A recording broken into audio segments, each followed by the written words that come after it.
Hello everybody, we've got some new features to do with our checklists widget, and in this short video I want to show you how it works.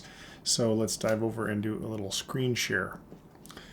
So in our wiki we have a whole article, and I'll put a link to the wiki below this video. But essentially what we've enabled you to do is to add some additional logic into your checklists. So a checklist, in case you aren't familiar with it, is one of the many items that can be put onto the canvas of an SOP template in Flowster.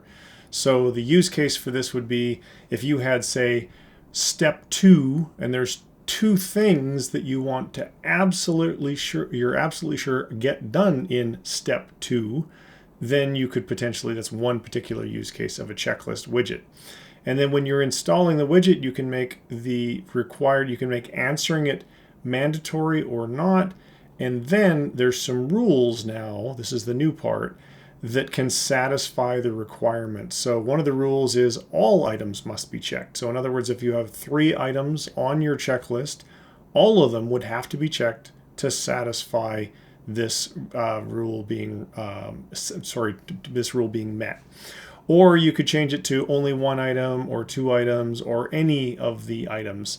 So let's jump over into a workflow and show you this in action. So this is just a demo workflow of a daily routine. By the way, if you're not yet using a daily routine in Flowster, I highly recommend that you do. It's how I start my day every single day. So let's say that on, I don't know, step number 5, I want to put a checklist for each of these items. So let's go ahead and we'll edit the workflow. And then we will add the checklist widget. And so we'll say option number 1 is Facebook. Option number 2 is LinkedIn.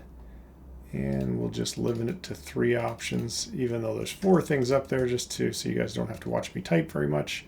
So YouTube, if you wanted to add a 4th one, you could. If you want to drag any of these around, you can. So now I want to make this a required field. And as soon as I do that, this little box pops up.